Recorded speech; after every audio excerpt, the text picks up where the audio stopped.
The continuing fallout from that catastrophic winter storm that slammed the central and southern U.S. this week.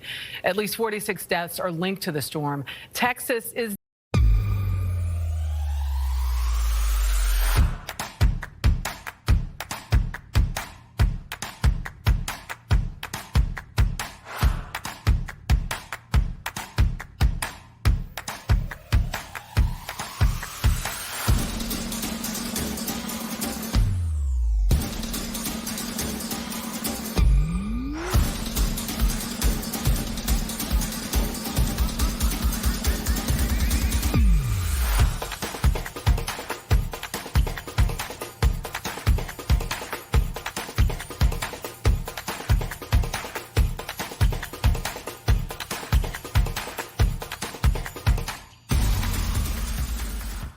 the epicenter of the disaster. Overnight, this hotel north of Austin was engulfed in flames. It was filled to capacity, and most of the guests were people displaced by the storm. Everyone made it out safely. The power is back on for the vast majority of customers throughout the state following 5 days of blackouts and sub-freezing temperatures. But this morning, a new crisis is emerging. The effects of the storm leaving food and safe drinking water in short supply for millions of Texans.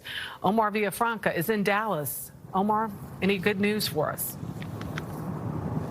Not quite yet. So many pipes and water mains burst across the state that about 7 million people, a quarter of the state's population, they don't have access to safe drinking water, and they're under a boil advisory.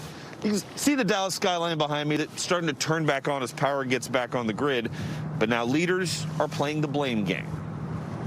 Now, what happened is ERCOT fell short. Texas Governor Greg Abbott laying the blame on ERCOT, the nonprofit cooperative that manages almost all of Texas's power grid.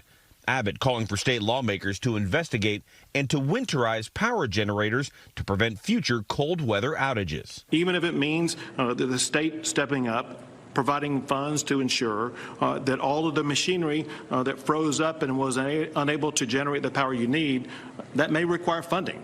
The state of Texas should step up and provide that funding. But investigations and upgrades will wait for another day. With safe water in short supply for millions, Texans lined up Friday. 13,000 cases of water were given away at this distribution site in Houston, one of dozens statewide. I'm under a boil notice, too, in Fort Worth. But I have no water coming in my home whatsoever. I've got 6 little ones that I need to take care of. Been up since 5 o'clock. And I've been on the road since 6. And I know it's at 11:30, but I'm going to sit here until, I have no choice. All the stores in my area are out of water. With many store shelves bare, food banks are seeing a spike in demand.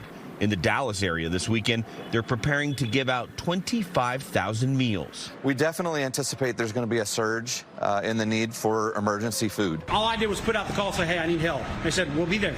Bob Stevenson is one of nearly a dozen Dallas area restaurant owners cooking and serving hot meals to anyone finding it hard to feed themselves this week. Packing is in full swing.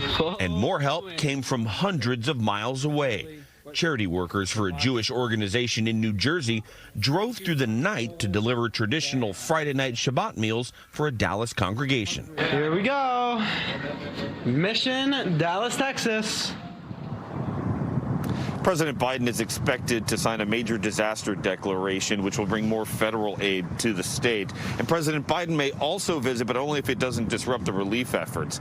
And, Jeff, it's also worth noting that Mother Nature is actually going to cooperate because the high temperatures across the state as we begin cleanup will be in the 40s, 50s, and 60s. Finally, some good news. All right, Omar, thank you very much.